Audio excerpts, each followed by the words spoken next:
Hello, so we are back again. Last time we solved Diagnostic pulse generator to power 119, but this time we are going to give you the real solutions, which is power 97.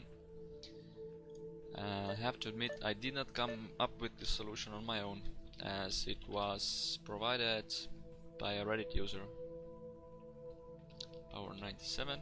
Now a few hints. You can do it later in game. And you need new parts for it. No undocumented command. So, if you think you figure it out now, go ahead and try to solve it. If not, let's keep watching. Open design. Now I'm going to lay out everything onto this board. And you need in total 7 parts. 7 parts. So that's a lot. But I'm not going to give you the wiring right now, so keep watching if you need.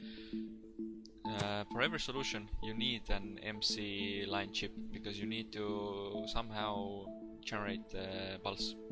You need to generate the code. I don't know if there are actually any solutions without the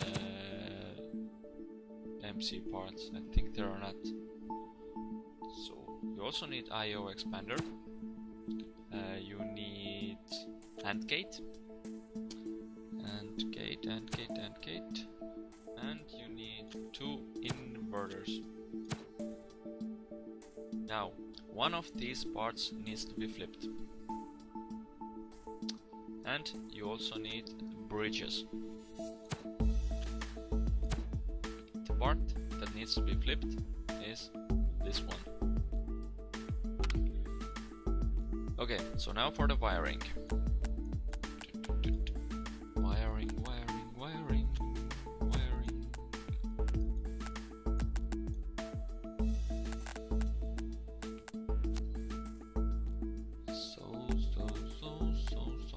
This is all the wiring you need. Now, you need 3 lines of code. You can try to figure them out. And now I'm going to write them. First is sleep 1. Now I will give this line, because this is the most critical one. Now the third line is move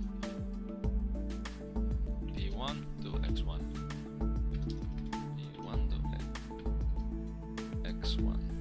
Let's see what happens. Simulate. The solution works.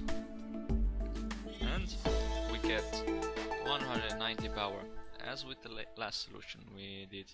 But let's continue editing, because we need to get to 97. Now, I will kinda give you the solution, but first I will try to explain it. But this is the major spoiler, so do not watch if you want to figure it out yourself. So it's move X1 to ACC and sleep ACC. So let's try to figure out what's going on. First we sleep.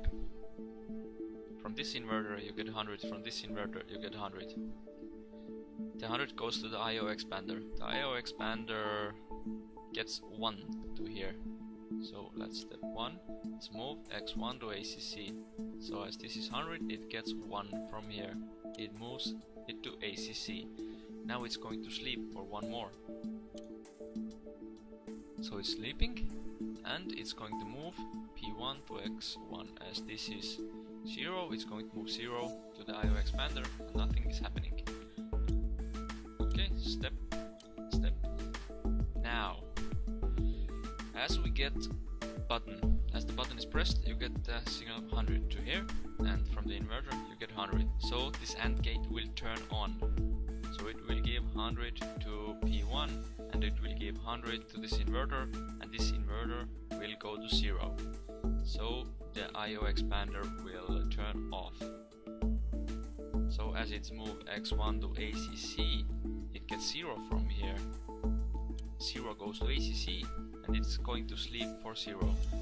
Next, it's going to move P1 to X1.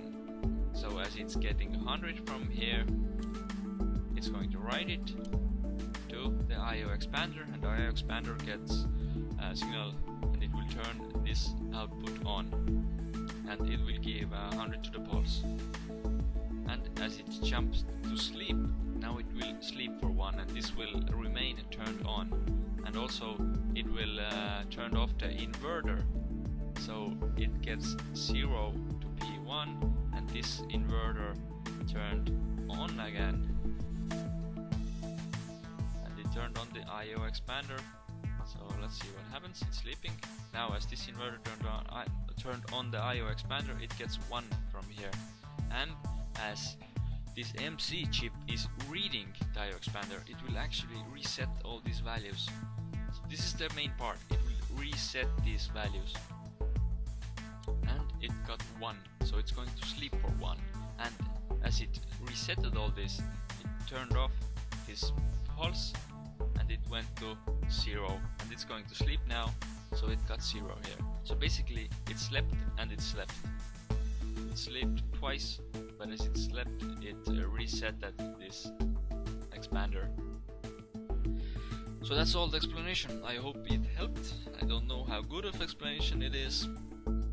Maybe it gave you some insights on how these inverters and this AND gate works and how this expander works.